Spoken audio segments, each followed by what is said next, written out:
What's happening, wrestling fans, card collectors, memorabilia collectors, anything wrestling? Here we are again for another WTC TV episode of a hot topic. Paul, how are you, sir? I'm great, man. How are you? I'm living the dream over here in You are. wonderful Arizona. Just got back from Alaska, did a convention up there in Anchorage, as I do every year in April. You quite like Uh, that one, don't you? I do like that one. It's the only one I'm doing now. I'm kind of retired from the business of doing other conventions across the globe and just kind of focused on doing the one in Anchorage, Alaska. And I really enjoy the team. And we had a very successful, probably our biggest attended show to date. And went great. So Wow, I enjoyed the congratulations on weather. that. I enjoyed the weather. I came back to 90 degree plus weather here in Arizona, but I was enjoying the upper 30s, low to mid 40s when I was up there. Yeah. So what do we got today, my friend? What are we talking Well, about? today we're going to have find out what happens to a card's value when a wrestler has either been let go or has been injured. Do you feel like their value, like in other sports, does it go down? Does it stay the same? Do people just kind of kick out and not want to collect anymore? I mean, Yeah. what are your thoughts on what Well, this happens is this to? this this is an interesting topic. It's an excellent question because there seems to be a lot of commentary on the fact that values tend to rise and fall depending on what's going on. Like quite often after a pay-per-view, the winners and the losers, so to speak, in the card world, and whose cards are going to go up because of this. CM Punk has lost the belt, card values go down. Your guy Dexter Loomis gets the sack, he's Yeah. no longer around, or all those Wyatt Six guys are their values going to go down. Um, I don't think it's a direct yes or no, but my gut feeling is that it's not as big a deal as many people might think. So let me put it to you this way. Are you going to stop collecting Dexter Loomis now that he's no longer with WWE and he might be heading back to the Indies or AEW or whatever? No. No. And I think that's going to be a lot of the case with many PC guys, especially this far in, right? Where you've sort of put your stick in the stand and said, oh, yeah, I'm collecting such and such. And you've enjoyed doing it over the last couple of years. And they have a bad pay-per-view, or they get injured, or they get fired, or whatever. They have controversy outside of wrestling. I think if that's your jam and that's what you collect, you're going to continue to do so. So I'm one of these guys that doesn't necessarily think that values go down substantially when something negative happens to a performer. We know that when a wrestler passes, there's an immediate bump almost all the time. Yeah. Um, but that's sort of my take on it. What do you think? I tend to agree with you to an extent. I do think that also the out of sight, out of mind plays into effect with certain people. Of like, if my guy or gal is no longer on TV, what am I cheering for? What am I rooting for? What am I collecting for? Kind of thing. It's kind of moving on to the next thing. I Right. think wrestling itself isn't as affected as football or baseball or basketball, where someone's performance dictates oftentimes their value.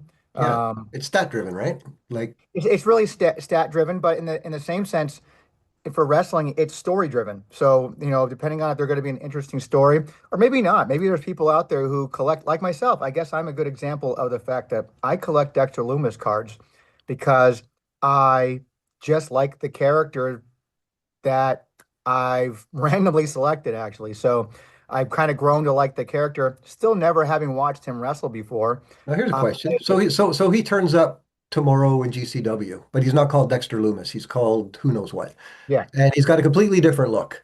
You know what I mean? I yeah. even heard rumor that he might be back going to work with Indy and re getting that going with Indy Hartwell. But do you still have the same fervor to collect if he's not that sort of psycho looking character?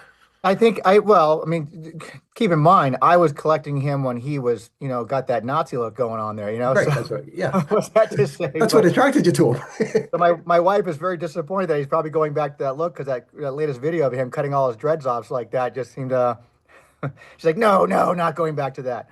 But I'm still collecting him. I think it's a perfect time for me to even be gobbling up stuff right now because I think they'll maybe dumping To his cards. Yeah, to my Um, next point, there might be opportunities because other collectors, I guess it depends on the name too. If you're a Roman collector, you're a Hogan collector, obviously there's many of you out there, yep. and you're all fighting for whatever you can get your hands on. So to that point, I'm thinking that again, whatever. if I can make a hit on something that I wouldn't otherwise, so I think there's always someone there to buy the card and ergo drive up the value. I don't think it's as sensitive as some people figure that, card by card, match by match, the values are going to go up and down because we know that eBay on a Thursday night could be different on a Saturday night for the exact same product, right? Sure. Nothing's ever consistent across the board. But it's an interesting topic because we had all these firings, right, in WWE, and then there was a lot of commentary as to, oh, this one shouldn't have went. Like Kyrie Zane, for example, was met with disapproval. But from what I heard, I understand she kind of wanted to go back to Japan. So that wasn't such a negative thing. Will that negatively affect her values? I don't think so. I think she's going to go back to Japan, come up on a Japanese card, and all of us over here are going to be trying to get that card. You know, Maybe. Yeah, I think you're right. I do think you're and right. there's no right or wrong answer here, as often the case in these hot topics, or just our thoughts on it. But it was interesting when we had that conversation originally that I thought, yeah, not necessarily.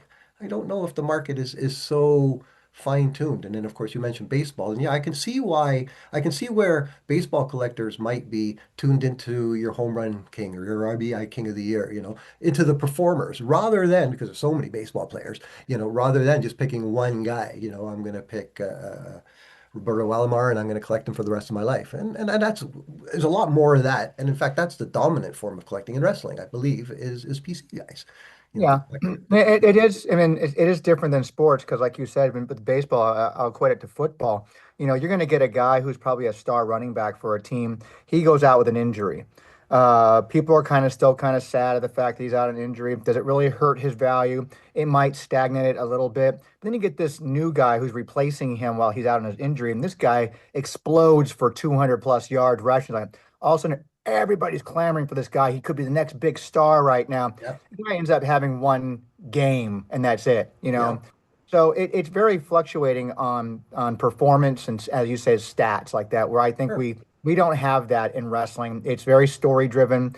Like a It's movie. very much some people just collect because they like a certain look. They don't even care this guy keeps losing. They care have a certain look that they like and they collect it for that reason. Yeah, So, I buy that. I think people are like you. They get into something, they have fun with it, they keep going, yeah, I'm gonna and they keep follow going. that character along. It sucks to see Loomis getting let go. It sucks to see anybody getting let go. For whatever reason it may be. But it's not going to stop me, deter me from wanting to collect that particular. I'm so heavily invested in it, not just financially, but just for the entertainment of it. I'm really into having fun, and I still have fun collecting, being a play collector of just Loomis cards. So there's a lot of us out there, I think. And of course, it depends on who the wrestler is. Like for example, the New Days got let go, and their values aren't going to plummet because they had no value to begin with. Like those guys, I mean, unfortunately, that's not to say that in a negative way. Let's be they're just at the lower tier of pricing for whatever reason.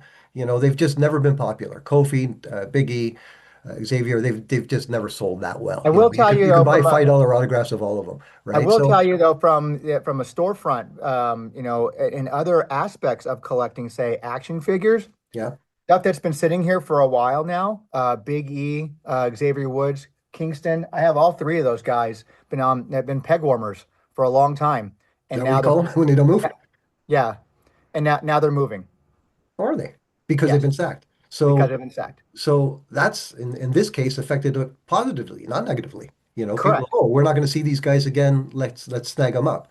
Yeah, It's because just not as we cut and dry automatically as people may think that when something negative happens to a wrestler, their card values go down. That's not necessarily the case. If you just pointed out with the figures, as yeah. I've pointed out with PC collectors that just want to get their hands on who they've collected, you know. But very interesting. On the flip side, I may, maybe I could be one of those guys who's like, you know what? My guy's not on TV. My girl's not on TV anymore. It's like that. I'm going to find somebody new to go collect now. So it could affect it negatively that way. But you haven't decided that yet. No, Well, you could. I'm all in. Matter of fact, I'm probably going in heavier now with Loomis stuff just because of of him being released. Right. Right. Makes sense. So, but that's what it was. I'd like to hear what other people's thoughts are. I mean, are you going to stop collecting because one of your favorites, people you were collecting, has now been let go? Are you holding on? Do you think your value is going to go up? You know. I'm Did I'd you love to love hear from. Cena and then he turned face or turned heel? Now you don't love Cena anymore. Now you're going to sell all your cards because he's not a fan favorite. No, that's it's funny you say that because I actually have some customers here at the store who didn't like the fact that, for a perfect example, Punk. They didn't like the fact that here's a guy who's, been so anti this, anti that, especially when it came to like Saudi stuff, like stuff that was going over there. And then he took the money and went ahead and said he's going to go over there, you know. Right. Yep. And so I've had customers who said they dumped everything and said, I don't want to collect him anymore because I don't like that he went back on his word kind of thing. And that's a bigger discussion, but I've always separated the performer from the guy, and it's the Hulk Hogan thing. There's Hulk Hogan and there's Terry Bollea. And Triple H said it best that after the controversy where they let him go, Triple H said, I didn't fire Hulk Hogan. I fired Terry Bollea, you know. And I look at it that way. I don't hold what CM Punk does with fans in airports, against what my love or hate for him in the ring, Yeah. And I collect it all anyway, so I'm not picky. You know what I mean? It doesn't matter to me. I'll take the lessest name and the highest name, and they have the same value collector wise to me. You know what I mean? Whereas, of Mm. course, for you, you're going through boxes and boxes, and there's a Loomis, and you know, and it's what floats your boat and what you're into. But it was an Yeah, interesting discussion. even my customers know what I'm into. Certain customers know. They'll bring me a stack of cards. Like the other day, someone brought me a stack of cards looking to see if I wanted to buy, and it's, autographs, all numbered stuff, parallels, thing. And in the middle of it, just to see if I was going, he put like three Loomis autograph cards in there, just like Why? Just to that. see if you're paying attention? Yeah, and he goes, I go, oh, now you know I got to buy this lot. I Yeah, got to yeah, buy yeah. the whole thing. I know what you like. I know Well, you what you couldn't like. just cherry pick the three. I could, but he brings the whole thing and he knows if he puts it in there, I'm going to want the whole damn lot. So just to Yeah. make it worth his while. Yeah, but interesting discussion. Love to hear your thoughts out there, guys, as what you think.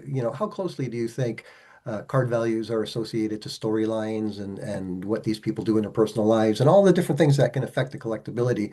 And my take is that it's not as one-to-one as people may think. Yeah. And I also want to hear from people, if you do play or collect in that sense, who do you collect and why? Yeah, What is it about that particular talent that makes you want to go after their cards? yeah, cool. Love to hear it. Very good. Well, thanks, Tony. We'll keep this one short. We'll be coming at you with a new one soon. Sounds good. All right, guys, we're out.